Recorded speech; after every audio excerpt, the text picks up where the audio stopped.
Hello, everybody, and welcome to How Clinic's Community Health and Wellness Night open discussion. It is July 24th, 2024, and tonight what Dr. Lee and myself, Samantha, are going to discuss is from sugars to starch, their journey of carbohydrates. So during this time, we are just going to let quite a few of our attendees come in. And in the meantime, I'm just going to set up a few poll questions that we're going to ask about carbohydrates as I go. And please respond within there by checking out, this time I actually have fact or fiction. So we're going to have two multiple choice answers that are available to you. So I'm just going to stop sharing here now. Wonderful. And now we're going to get these polls out. So let's look for those. Now, first one here, we're going to launch. So for those who are attending, we've got quite a few on board already. So you may have seen something pop up on your screen. Does gluten-free mean carb-free? So this is something that does stump a lot of folks that do pop into our clinic. So we're just going to pop it out there. We're not going to answer these questions right this second, just so you're aware. We're going to feel out to see what we need to talk about as we get going. So thank you for those who have actually popped in and answered. We have quite a few fiction in there, so that is wonderful to see. Now, while you guys are working on that one, I'm going to release our next one here as well. Oh, I don't know if I actually have launched that. I'm actually going to end this poll because it looks like you guys have answered there. Wonderful. Now, excuse me as I'm going through this. One next question. Carbs are the main cause of type 2 diabetes. All sorts of controversy over this as we go on through, but we have fact or fiction again. So quick responses in there. Thanks, guys, for getting so quick. It's wonderful to see you on there. So it looks like we've got most of that poll also answered within there, those answering fiction. Now I'm going to go to our next one as well. We're just waiting for Dr. Lee to join us here, so he will be on very shortly with us. Next question. All processed carbs are bad. Right, I want you to think about this one. All right. Yes, there's processing. What's not processed? Maybe broccoli, but broccoli, actually, if you do scan it under one of the apps that we do provide at the beginning of the program, it's been manipulated to a certain degree, right? It's off the tree. It's being put in some plastic sometimes, or it's sitting in the grocery shelf. There's different variances of processing that we do look at. So great. We've got answers, a mixture of fact and fiction. Wonderful. I'm going to close this poll as well. We've got a few more to go. I thought these were great questions to ask because these come up quite often. You can't eat carbs if you're diabetic. All right, so this is out under a diabetic section. So is this a fact or fiction? And I'm not really talking about what carbs, I'm just saying in general, carbohydrates. You can't eat them if you're diabetic, fact or fiction. So thanks for responding to that poll as well. This is great. And I do see that there's a question in there, and I'll get to that one very shortly, guys. Okay, I'm just going to get through these. We've got another one here. Fruit should be avoided due to high sugar content. It's supposed to be, I guess I missed the T. We've got fact or fiction again. Excellent. We've got some polling in around the fiction section as we get going. Wonderful. We've got, I'm just waiting for one more response. It looks like, there we go. I know how many folks are in here, so I can see how this poll is going. Thank you. We're going to end that one here now. And it looks like Dr. Lees has joined us there. So Dr. Lee, what we're just doing is we're just finishing up some of these poll questions that we have. We're almost about 60% finished. I got quite a few more this time because it's quite a hot topic. Now, next question that's out there for you guys. Low carb diets are safe for everybody. So we've got fact and fiction in here again, and it looks like we've got almost all responding. This is one of the ones we finally got a mixture of fact and fiction within there. I'm glad to see it. It gives us so much room for education when we do have that mixture within there. So great, we've got all those responses there. And carbs are incompatible with a healthy lifestyle. And that's the word incompatible. I had to make sure I was reading this right, so I give you guys the right answer as well.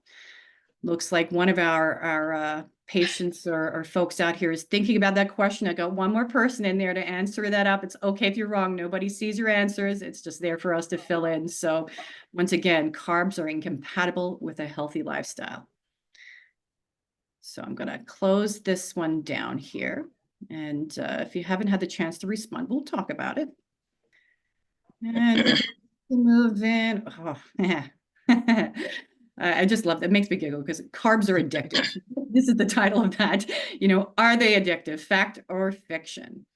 Sometimes it's a personal thing. We could be talking about genetic. We could be talking about anything. So this one is actually a heavier fact one for the moment while folks are popping in and getting their answers in.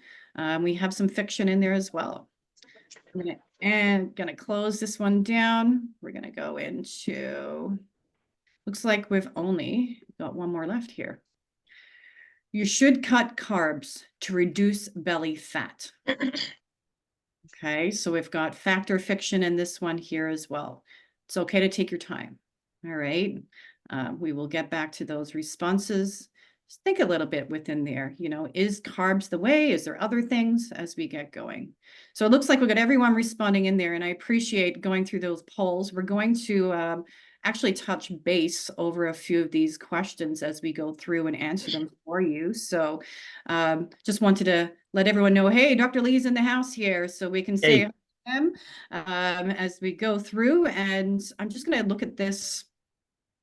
Wonderful. So we had a live answer within there. It looked like somebody was answering one of our questions across in there, carbs and diabetes.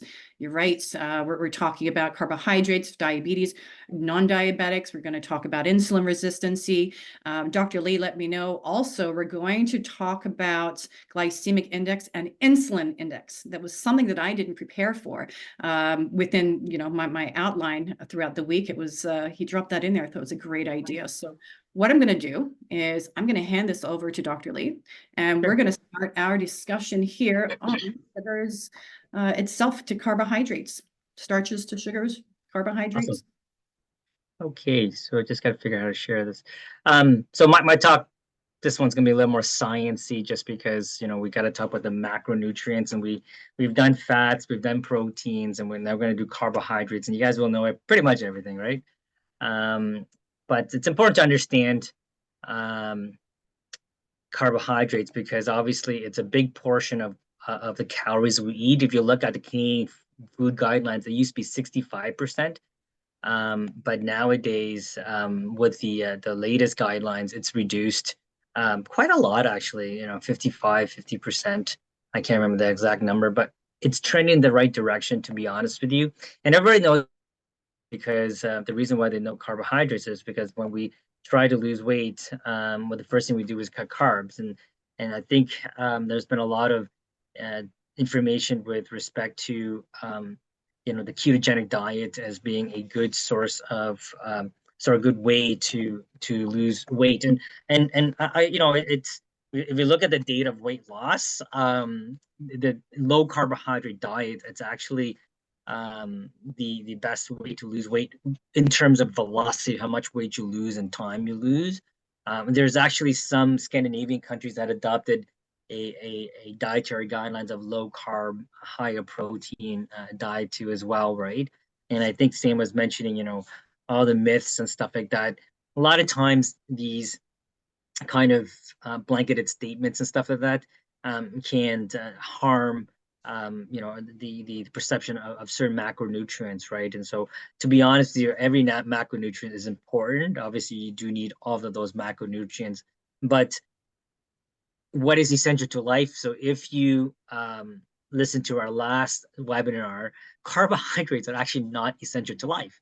And the reason for that is that we can actually create glucose. When we carbohydrates, the substrate that's broken down is called glucose, right? And that's the actual the fuel for a lot of our products. Now there's another type of fuel that we use is called ketones. And so those of you do ketogenic diets, or those who've been with us, we sometimes measure ketones.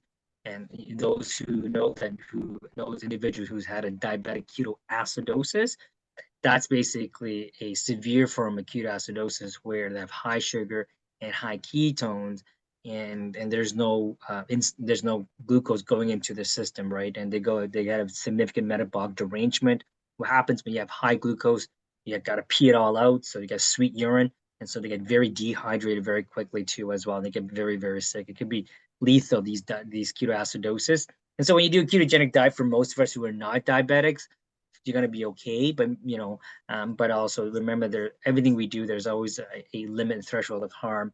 And so I'm going to talk about carbohydrates, and just kind of like just more of the medical part. And to understand, you do need to understand a little bit of this, so you can distinguish between good carbohydrates, bad carbohydrates, etc. Those type of things. And so the main substrate, these are the things that we know, right? We know glucose, we know fructose, we know sucrose, right? And so we know lactose too as well. So fructose is actually much sweeter than glucose. That's in our fruits and whatnot. Sucrose, is a two polymers of a glucose molecule, so it's a disaccharide. So glucose is a monosaccharide. Saccharide is just another term for glucose. That's a Greek word. And then we have the word. Then we have lactose, which is another disaccharide.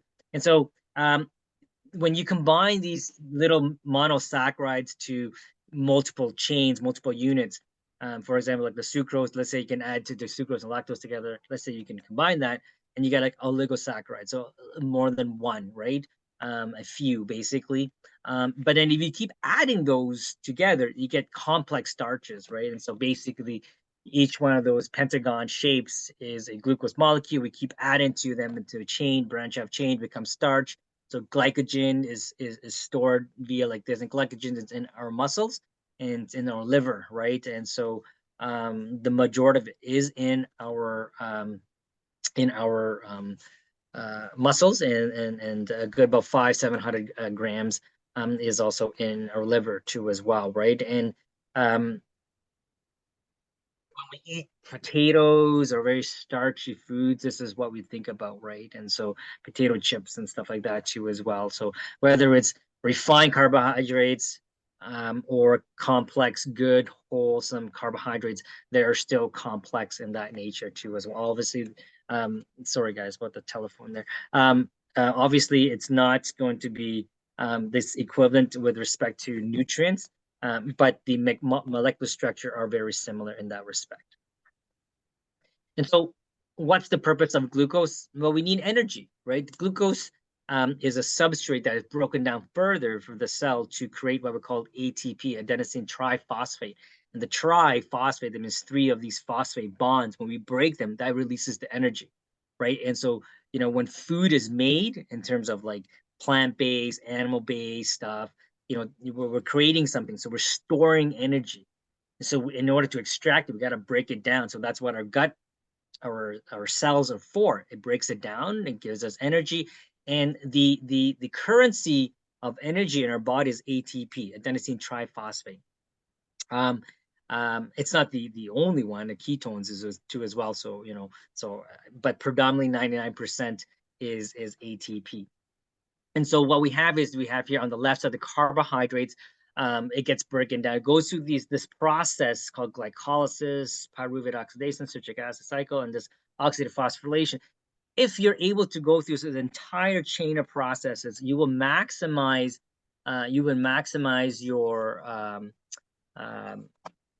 amount of ATP you make. So, for example, if I take a single molecule glucose, and I'm so sorry, I guess a single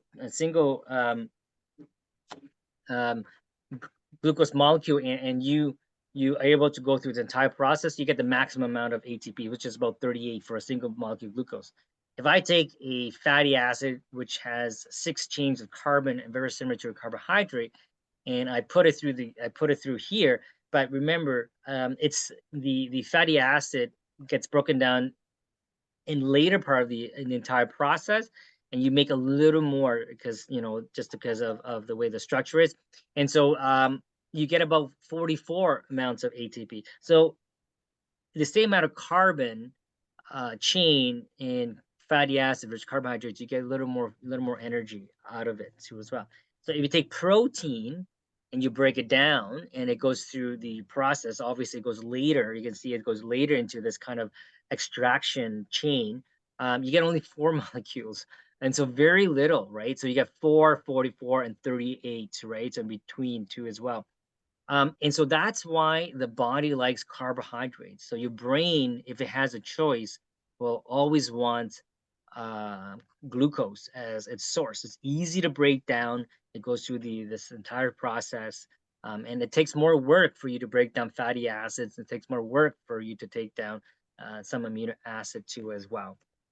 And so this is kind of, it's a little blurry. I had to blow it up a little bit. This is how complicated the glucose metabolism, where it's involved. And if you look at red blood cells, they use glucose too as well, but not the actual glucose. They have to break it down into what we call lactate. But then if you look at the brain up on top there, it uses two types of fuel, all right? So it uses glucose. So if it has a choice, it will use glucose. But if you starve yourself, you will start using ketone bodies as well, um, as a source of energy. Um, and you And can even speaking, see, if I don't mind, just for yeah, when we talk about starvation, we're also, it's a big scary word when we make that statement as well. yeah, Happens in our fasting period during the nighttime as yes, well. The body can transfer over there depending on what state, yeah, what we're you're eating as well. yeah, you're exactly right. I talk about these metabolism of carbohydrate, protein, and fat.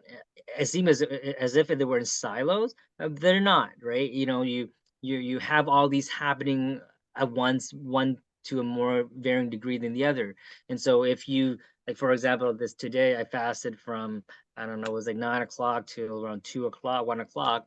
I had some fat metabolism in there, right? So I probably produce a little bit of ketones. And so, but predominantly our diet is typically high in carbohydrates. And so your ketones would be very undetectable, like 0.02 millimoles in your bloodstream if you ever check it, right? And so your muscle at the bottom there, it can use the glycogen to break down to glucose as well. And really, the beauty thing about muscle as a utilizing your glucose, it does not require insulin to drive it into the cells. So if you are a diabetic and you want to lower your sugar naturally, go for a walk. It's funny because my mom just came on insulin, and she has to measure her insulin, her sugar levels. And I tell her, after exercise, measure your insulin, I mean your blood sugar, and go for a walk afterwards. It just drops by a point or so, right? So it kind of intrigued her, right? And so she's walking a little more. But it's the only organ that actually does not require insulin to drive glucose into its cells as well. The liver, as I mentioned, also is a source of gluconeogenesis. Gluconeogenesis is creating new glucose. And so when you use fat to break down the fatty acids to make it into glycerol, acetylcholine, and it goes through the cycle, that's called gluconeogenesis. When we take protein and break it down and create glucose out of it. It's called gluconeogenesis.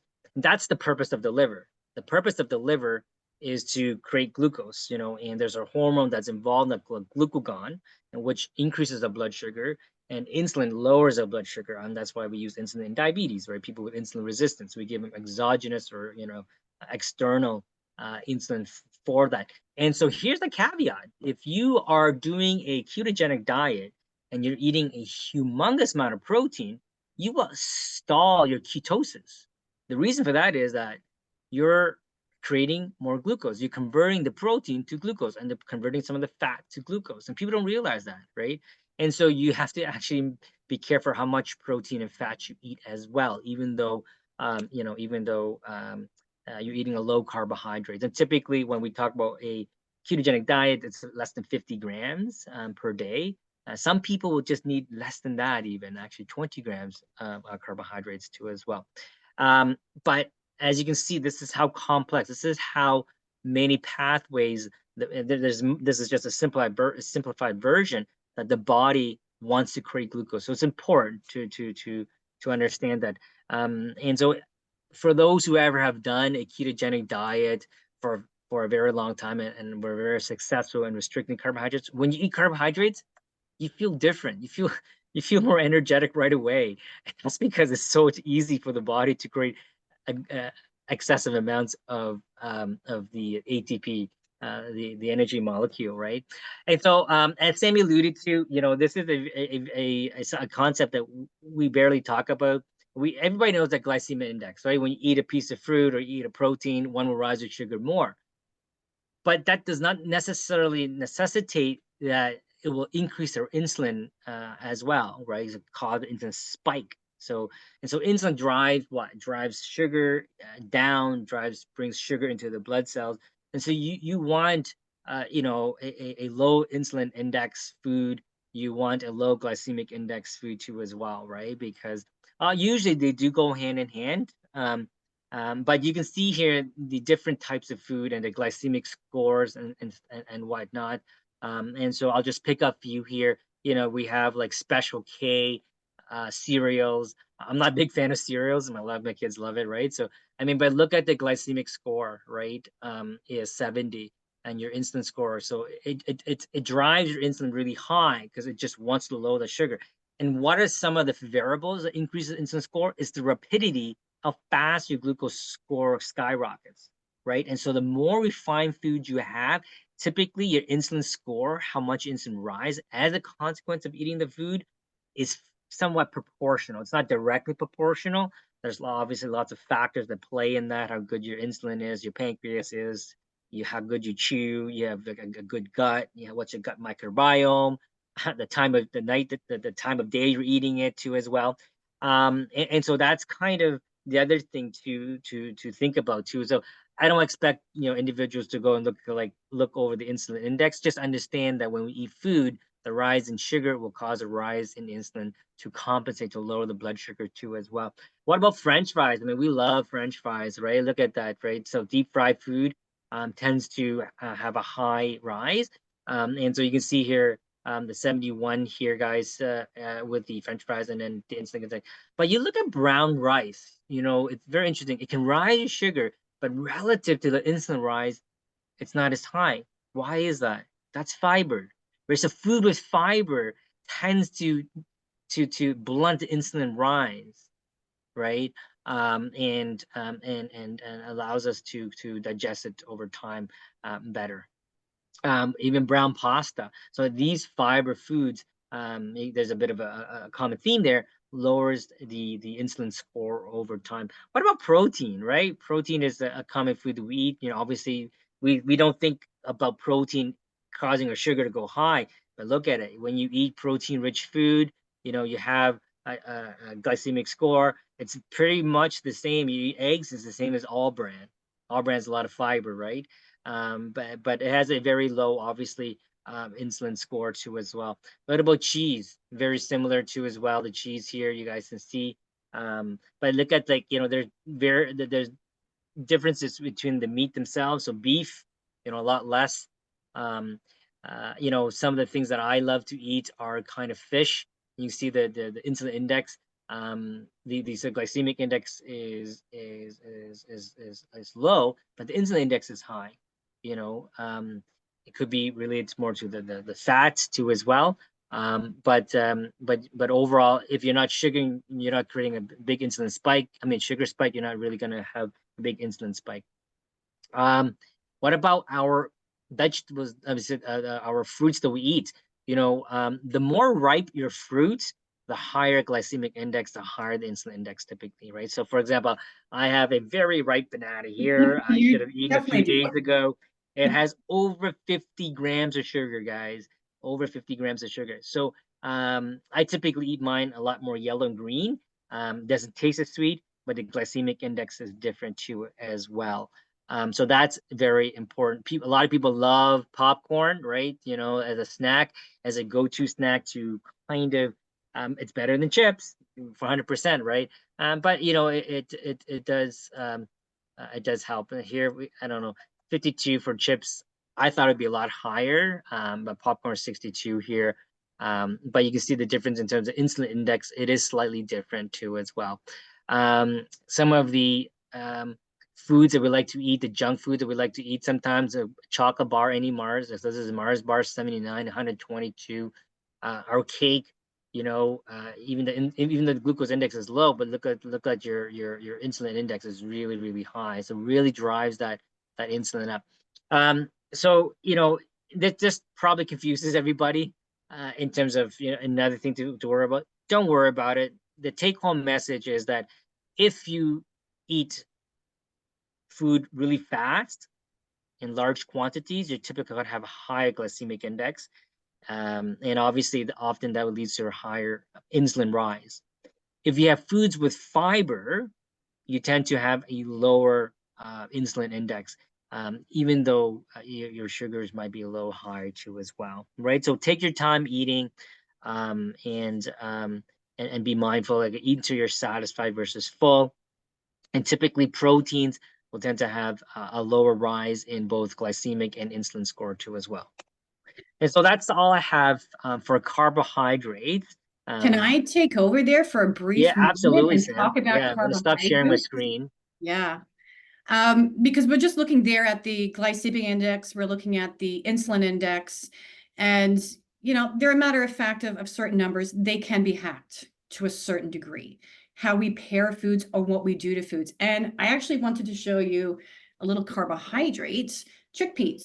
You know, did we show chickpeas on there? I'm not sure if we did, but either way, Um, chickpeas are carbohydrate based, right? They're also got yeah, proteins yeah, that yeah. fill them. They're a nice, complete resource. Now, what I have available here is a better improved chickpea. And I'm just going to bring it up. If anyone can see here, this is actually called sprouted chickpeas. And when we're thinking about carbohydrates itself and the glycemic index, sprouting actually can change the glycemic index as well.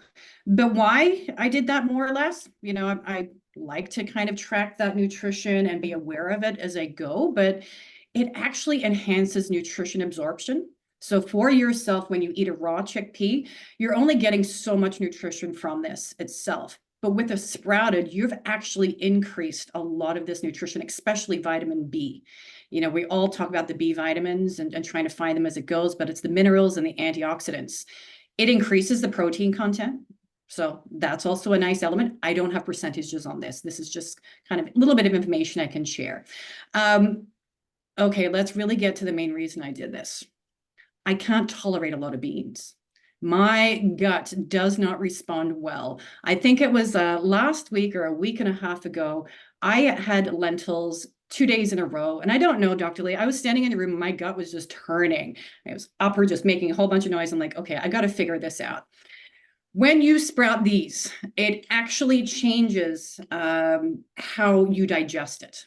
And there is actually a decrease in the gastric element. So you won't be as windy, you won't be as grumbly by sprouting. Now, this actually was just a 3-day motion to get these little sprouts out. And where this guy sits here, this is a perfect sprout. That's where we want to stop it.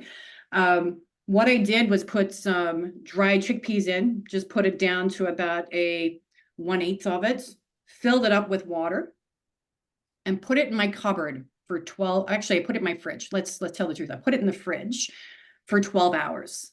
Once I took it out of the fridge at the 12-hour, I dump out all the water, rinse it out 2 or 3 times, and then I put it in my cupboard.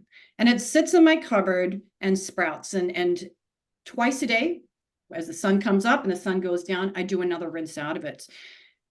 The flavor changes only slightly, but you really do want to rinse it well. You may see funny things that sometimes can appear. So sometimes on some of these sprouts, more on the other element that I've got, you may notice a little bit of fuzziness, typically not on the chickpea itself, but that's just the microfilaments that actually grow on the sprout itself so it can hold into the soil. But this is no soil in the fridge as you go. Here's the fun bit with Dr. Lee and I have actually been playing. This is a grain I moment. love this. I love Sharing this. this fun part, right? This is broccoli sprouts, and there is so much evidence-based to broccoli sprouts itself and the health improvements that you can see as you go along. But this here in this mason jar, I'm making sprouts. So if you've ever put alfalfa on your salads or in your sandwiches or anything like that, this is very similar with a broccoli taste itself. But Sprouting and sprouting itself just improves all the nutrition available to these seeds, whether it's antioxidants, it's rich in fiber, it Yeah. increases viability. But that was 3 days as well, doing the Yeah. same type of Yeah. process. So And my suspicion, Sam, is that these sprouts have a different molecular structure in terms of glycemic index and insulin index. To be honest, I think would be a lot lower. Just the same concept as bananas and stuff. As things grow, you can have more tissue, more structure, more carbohydrates in it, and so it's a great way. There's a couple questions here, Sam. I just don't oh, want to miss it. yeah. There's a couple questions. One by Jonathan here, and John has a question about protein. How many grams of protein is acceptable daily for a male, and how many grams are far too much? That's a loaded question there, Jonathan. The reason for that is it's very individualized and really depends on where you are at and what age cohort you are. And so, if you're a growing individual and teenagers, young teenagers, before adult age, you're going to need a little more protein. And if you're older, we tend to need a little more protein too as well, because we tend to eat less food in general too as well.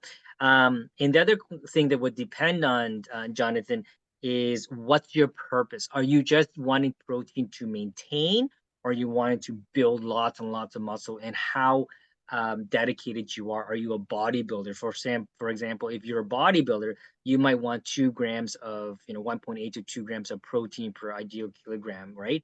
Or if you're just maintaining, you might just want 0.75 to zero point 0.8 grams of protein. But if the you can get away and survive with about 0.25 grams of protein per kilogram too as well, right? So it varies and depends on your age and what's your outcome, where you want it. But typically, I say for an average individual, you want, for a male, and male and female slightly different, right? Sorry about that too, as well, gender differences. Females need slightly less, but you should aim between 0.6 to zero point 0.8 grams of protein per kilograms of ideal weight. And then So, Jay has a yes, question here with respect to the sprouting. How do you sprout them, and can you send the recipe on definitely how? will be. Yeah, I think that's been the vibe in the office today, is we've been talking a lot about sprouts and playing with them as it goes, because they're definitely being fun. So for myself, now I've got this done. I've got a whole bunch of jars available. There is a mesh wire that does sit on top so it breathes, but I'm not going to buy lettuce anymore. yeah. You know, Maybe we can do a video on you to teach the Okay. people. All right, guys, Okay, I'll do a video, we'll do a video. I'll get out there and do it. I'll make this Yeah, video and I'll share it out. You'll have it by the end of the week, of video, but I will have some yeah, broken out steps for you in the app. Now, and also where to buy stuff as well. Yeah. yes, I'll get the where to buys, but I do want to be very clear. You just can't go sprout any seed. We do need to do Mm. some homework, because some can be very unhealthy for you when you do sprout them. They are releasing different chemicals to the body itself. So chickpeas are safe, mung beans are safe. So if you really want to get on hot and start this as soon as possible, those two are safe. Some of them you may want to look to. It may be recommended even after sprouting that you do heat them up a little bit. But when it comes to our little seeds and things like that, if you're looking for sprouting seeds, don't just grab regular broccoli seeds. They're not regulated the same way as our sprouting seeds, just due to the fact that you are eating them. But you want GMO free, you want to kind GMO of, free. Yeah, very important. Yeah, for sure. yeah, That's because organic, GMO free.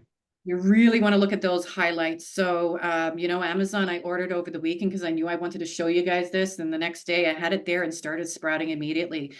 This only had it was 2 tablespoons of broccoli seeds within there. So it can make a good bunch. This could still probably go another day and grow a bit more. But hey, look how easy this is. You just pull it from your cupboard and you go ahead and eat. And I also love this because I missed my veggie garden this year. So I've got it here, work in the kitchen, on my windowsills as it goes. So I wanted to have that fun with you guys. I will get all that information out to you. If you're not a member here, reach out to info, put in the statement that you would love to see that recipe or things like that, and I'll send it out to you. Now, we've just spoken a little bit about carbohydrates, and we spoke a little bit about glucose. We really don't want to forget its sister, insulin, right? I wanted to talk about today also was insulin resistancy along that process. So just as a quick brief within there, you know, a lot of the time we always think about, you know, when it comes to our blood work or thinking about diabetes management, we always quickly go to looking at that fasting glucose or that A1C, but there's so much more to that storyline before even sometimes some of that starts to change. You know, we may notice a slight increase in that at-risk zone of diabetes elements. So it's not pre-diabetic yet or diabetes, but that at-risk preventative care is better than anything. So we do check fasting insulin on our patients, and it's quite commonly increased. And it's not in 100%, but it is in most, because there's quite a few things that actually can stimulate this insulin resistance itself. And speaking of our clinic, we'll come right down to visceral adiposity. You know, that bad fat that sits behind that muscle wall, it actually does stem up and doesn't help you in that perspective of managing insulin resistancy. So a lot of the time, and not all the time though, but I can see a larger waistline, and therefore we can definitely start to see the changes in insulin resistancy. Now, even those folks, when you look at the number, if you just got that plain number out and you see anywhere from 20 all the way up to 180, just because you're sitting at 160 and that's normal, that doesn't mean you don't have insulin resistancy. There is quite a lot of calculators out there that you can have a look at, that you actually look at that fasting glucose.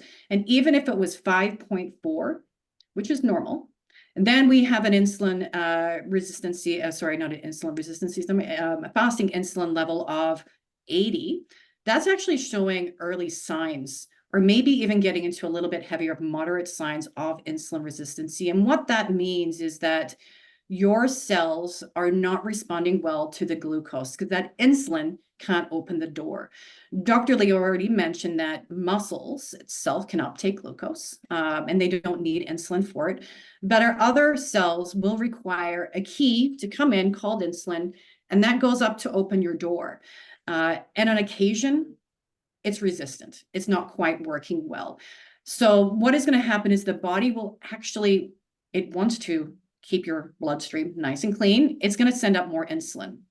And unfortunately, we really don't want more insulin. We want that insulin to work. So eventually that new insulin will come up. It will store that glucose. But who knows when it's going to happen? It may not happen at the right time.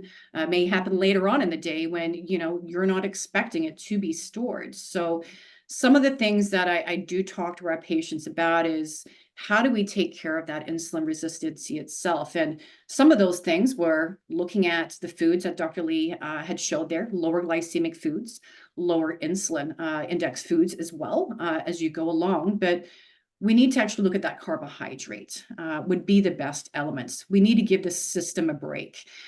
So that does come through. The typical things that we may hear is around what you eat. So it is important to try to balance out that list that Dr. Lee did show you between lower glycemic foods and also in the plate of lower insulin elements as we get going. But there's many other pathways that do increase our insulin resistancies as we go. Those simple carbohydrates, you know, the impact of these carbohydrates on your insulin resistancy, they will spike the glucose and they will spike those insulin levels, which is pushing you even more resistant. But your complex carbohydrates do provide a more gradual release of the sugar. And now I have something I can share. Let me just make sure. Yeah, and we should probably go over the questions that we asked in the beginning, because a Yeah, lot of that, absolutely. yeah, a lot of the answers that people are probably having in their minds, we can Get talk those about. things taken care of. Absolutely. So this is where we can actually see how glucose is being managed within the body when we have it, compared to, we've got here our simple carbohydrates. And we definitely, I just need to move, I'm seeing myself here. I've got to move that out of the way so I can point to you. We see here that these simple carbohydrates are spiking quite high above the normalcy of level, and then they drop. It drops really quickly down. Therefore, we kind of get stuck in this spike all day long as we get going, because when we're in low blood sugar, your body also is in emergency mode. It is pulling you in to consume more carbohydrate, or not more carbohydrates, but more fuel for the body. So this is simple, but this is the difference between simple and complex. So a lot of my patients that have been hanging out with me for a while here have seen this screen before, but they are both carbs. They do work differently as it goes. Now, this is more information as well. So, how do we help the rise and fall of certain carbohydrates is you can pair it with a protein, and it does help the journey a bit more. Now, this is more pairing our complex here and our proteins together. But even when you put your simple with a protein, it does help with the digestive element and breaking down that glucose a little bit simpler as we go.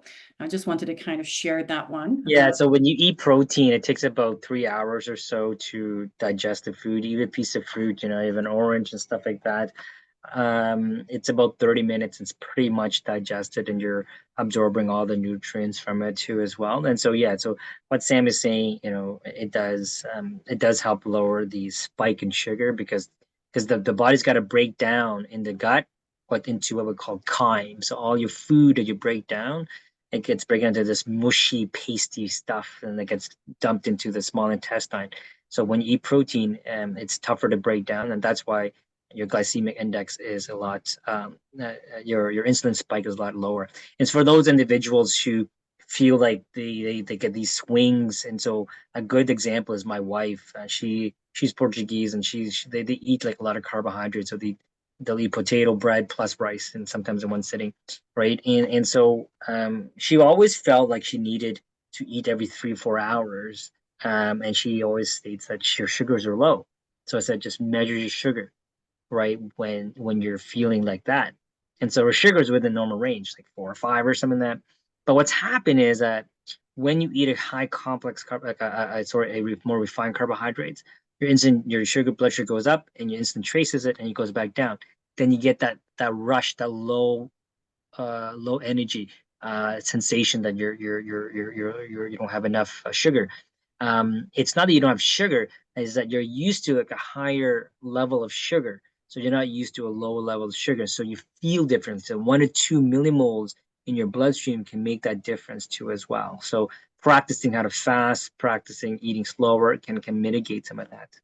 Yeah, the brain loves that high zone though. Like Yeah, the yeah, yeah. difficult part, Craving. like it's high. Mhm. It's when we talk about giving kids candy, and then they go run around. Well, that is a physical enjoyment for their brain as well, and then they crash. Mhm. You Yeah, always see Jay has sorry, Jay has another question. What can you do to keep it more even? In terms of blood sugar, this you can we have to separate, people who have significant insulin resistance, Jay, and people who don't have insulin resistance as much, right? And so really insulin resistance starts in the liver, right? And so that's kind of the first organ that gets in trouble. And so if you have a fatty liver, you have a large waist circumference, it's just really managing the weight, and will allow the body to reduce the insulin resistance over time. But if you're talking about the foods that we eat, Jay, as Sam alluded to, it's the complex carbohydrates. It's eating protein, sometimes with a complex carbohydrate to stretch it out too as well. Not eating large amounts of food in one sitting too as well. So you're not sitting, if you're going to sit there and eat a large bowl of pasta, whether it's whole wheat or not whole wheat, it ain't gonna matter. Your insulin, your blood sugar is going to rise accordingly. So you can break it down into smaller meals too as well. You can also exercise, shortly after eating. If you exercise, you just go for a simple walk. That can help regulate your sugar too as well. One of the things is to improve your insulin resistance too as well, right? So that's the exercise part, that's the weight loss part, and also fasting. Intermittent fasting has been shown to help regulate sugars too as well. And a lot of that is because we start to lose weight. We use the fats, that are close to the organs, the visceral organs, to help to regulate to reduce insulin resistance. So everything boils down to reducing insulin resistance, like Sam was saying. Um, so that's how we manage it. Now, I'm just gonna, before we head into answer those poll questions, Hmm. I'm just gonna talk to that insulin resistancy element for just a moment, is looking at some of the key indicators of why again, but genetics, there is a small portion, and Mm. we talk about genetics in one of those questions, and we'll get into that shortly for the one poll question. Now, there's this gray line between genetics as well. We do have what's passed down from generations itself, and how we learn how to eat or learn how to take care of that. But it is common. It can occur from family member genetics as we go down. I did mention obesity itself, so releasing of those inflammatory cytokines, which does disrupt the insulin's action itself. We have physical inactivity. These are both playing on both sides of how to take care of your insulin and your glucose management as it goes. The diet itself, so we do want to find a balance of these wonderful complex carbohydrates. We want the beans, legumes, lentils, the whole grains as we go. Here's another thing when it does come to hormonal imbalances, and why I wanted to come back here is there's medical conditions that some of our females do face, like PCOS. We're definitely going to see an increased risk of this insulin resistancy element as well. And we do help out a lot of our younger females that come on board are here because they're also battling with PCOS at that time as well. Chronic stress, so cortisol is not a friend also when it does come to this storage. Sleep deprivation comes in there as well. Aging, it naturally is changing that projection as well. Wear and tear of the body is going to take its time, but certain medications, right? Steroids, antipsychotics, there's different things that can change that up. So I did want to bring that to attention. There is multiple things that do stand in the line, but where we handle it from here is talking about your lifestyle, your environments, how can you personally get in there and hack these elements? And maybe we can look at certain, if there's certain medications or things like that, that we can change or get back on a better projection for you. So that's why I wanted to circle back there, just to let my young females out there know that I know you guys exist and you're battling with this. And there is a way around it. And we talk about lower carb, we talk about fasting. There's multiple benefits there as we go. So let's get to those myths. So Dr. Lee covered a few. I've covered a few, but we're going to start here. Should you cut carbs to reduce belly fat? Well, spot reduction doesn't exist. When we think about purely fat around the belly, there's no way that you can, when it comes to dieting, to get rid of fat. The only way that you can actually spot target a place to change it on your body is to work on muscle mass. You have that full control. You can build it, you can change it, you can construct it, but we don't have a magic wand to state, I want that off that belly reduction right there. Now, does it have to be carbs? You know what? We see that there's plant-based eaters that are losing weight. Yourself, Dr. Lee, you do a half and half system as it goes. I've got quite a few vegan patients on board. So is it necessary to cut carbs for it? No. Is there a great benefit from using that style for individuals that fit the profile? Yeah. It is. Yeah, I mean, it all boils down to energy balance. And so if you have energy deficits, you will use the substrates that we have. And so we have abundance of fat, the body will use fat, and you will lose body fat in general too as well, right? And so as Sam alluded to, building muscle can tip the scales because muscle increases your basal metabolic rate, so that's your free energy burning device in your system. And when you're sleeping, you're burning calories. That's what you want. So and when you lose weight, remember, we always lose a bit of muscle mass unless you provide some resistance training. Good points. Yeah, and I forgot where I was going to go. I'll come back to that one. It actually had something to do with the visceral adiposity, but visceral adiposity, as you start to lose it, that's the thing. You don't see it like subcutaneous tissue on the outside. We can pinch the outside. You can start feeling if it's moving. You don't see the visceral adiposity change. And that's where I say, stop looking at the scale and start looking at your measurements. That is where you're going to start to see those changes. Now, for myself, I'm not going to go measure my waist after eating beans. I'm going to wait until I've got myself in a natural state to do that, because bloating will change that out as well. But know your body and do those measurements. Now, I'm going to slide into myth 2. Carbs are addictive. All right. That was the statement. Was it fact or fiction? All right. Well, I didn't say what type of carb we're speaking about. We think that chips can be, addictive.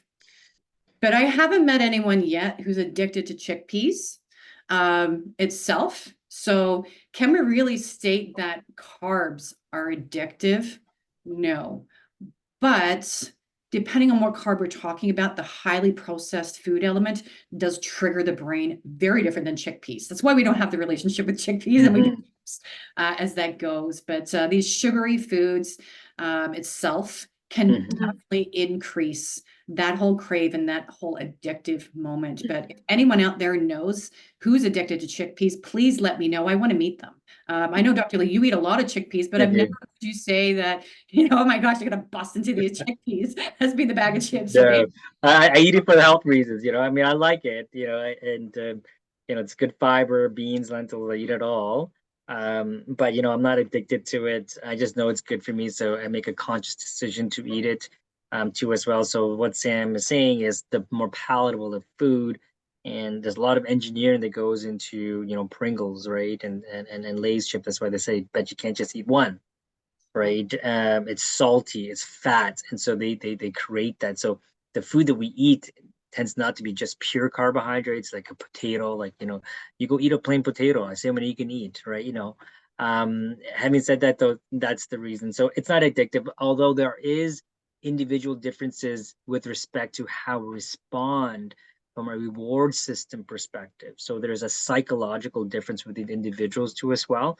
And so, we talk about food addiction. That's a real thing, to be honest, because they've done functional MRI study scans where they show people food and it lights up so much compared to other individuals who don't have the same type of addiction. So there is a basal physiologic difference. And so we just don't want to shoo us off people. Hey, you have no willpower, stuff like that. That's not fair for the individual. We don't know the individual. And so there are genetic differences or physiological differences. Perfect. That's good. We've talked about that piece, throughout different webinars as we've gone along. So, Mm-hmm. that highly processed food, well, it's processed. There's probably chemical induction to it. It's being changed itself. So, Mm-hmm. we are becoming addicted to those chemicals, those components itself along the way, and they're not good for our bodies. Now, myth 3, carbs are incompatible with a healthy lifestyle.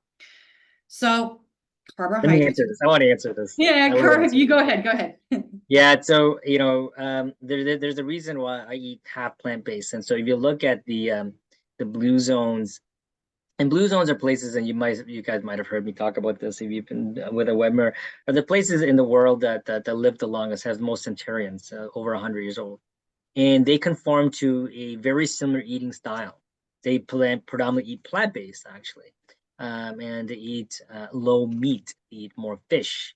They have more exercise. They have a lot of good relationships too, as well, right? So these other factors that improve longevity. Um, there is only one study that has been shown to reverse coronary disease. Now, I have to say that in parenthesis because the study is not a big study. It's, but basically it was Dr. Ornish, and Dr. Ornish was a physician who was under the Clinton administration as one of their health ministers. And he did a mini study where he looked at coronary disease and he put them through plant-based eating and a few other things. And it showed that there was some improvement in cardiac flow.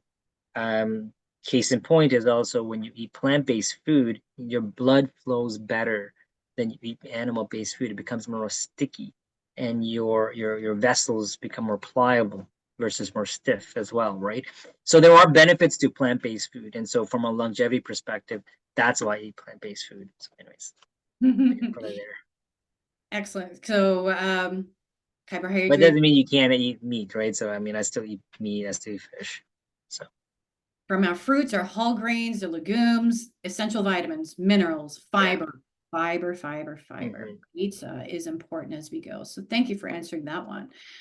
Myth 4 is something that we did answer along the way. Low carb diets, are they safe for everybody? So Dr. Lee did speak about diabetic individuals and everyone should just check in before they do anything drastic with healthcare professionals. It doesn't Yeah, matter. we know weight loss. People think it's just simple, right? You guys know how complicated it is, and our body's so complicated. We're manipulating our body, right? And so there's a lot of things that can go wrong with weight loss if you're not certain, and you might have conditions you don't even know about. That's why we do a ton of blood work, right?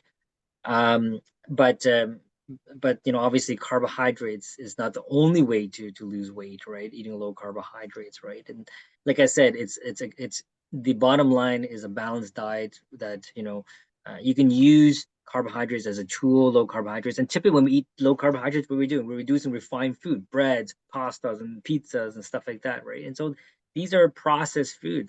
And so, we clump it to, low carbohydrate, but you're eating less processed food basically, right? And then we eat whole foods that put like whole potatoes, beans, and lentils, yams, and stuff like that.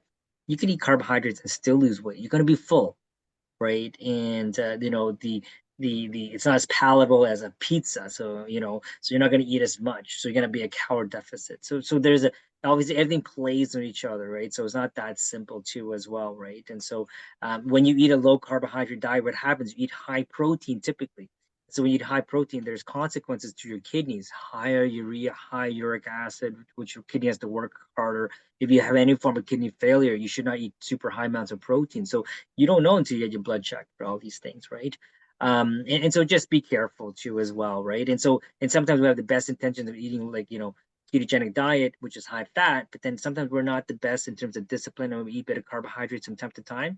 Well, guess what? When you combine a bit of carbohydrates with high fat, sometimes your triglyceride goes up and your lipid panel goes in the opposite direction, right? So you got to be very careful, at least some monitoring, talk to people who can guide you. Mhm. Now, we're just running out of time here, and what I want to look at is myth 9. Gluten-free means carb-free. And there is a few others, and I can get those answers out to you, but every so often, I have individuals that may feel that the gluten-free does mean that it's the carb-free journey. Now, gluten-free means that, yes, we're not having that wheat product within the main resource of a lot of our carbs when it comes to pasta and things like that are processed. What they're doing, instead of using the wheat itself, they're actually using things like chickpea flour, potato starch. They're using other starches within there. So that does not mean that it is carbohydrate free. You are just getting a different type of carbohydrate that has come your way. And that's why, it's important that we kind of spoke about the glycemic index and these type of things, because you can see on that list from previous when we're seeing Dr. Lee's is that the carbs are still there in these items. And it just means that some individuals cannot tolerate wheat itself. And that's why gluten-free has come in. The Wheat Belly book was out there many years ago, and a lot of Mm, folks went and flew by it as well. There is benefits. Let's say there is great benefits when we do a gluten-free option, because they are typically less manipulated to a certain extent. They do not work within the digestive system the same way as we go, but even with the insulin or glucose responses. So gluten-free does not mean carb-free. It's just you've picked a different resource to work off of as we go. But it's still most likely packaged, it's still processed, it's still refined as we go on through. So I did just want to leave it at that. I will get, because it does look like we've got a heavy set of our patients on board. I will get you those answers for the remaining ones we didn't eat. You can't eat carbs if you're a diabetic. All processed carbs are bad, and carbs are the main cause of type 2 diabetes.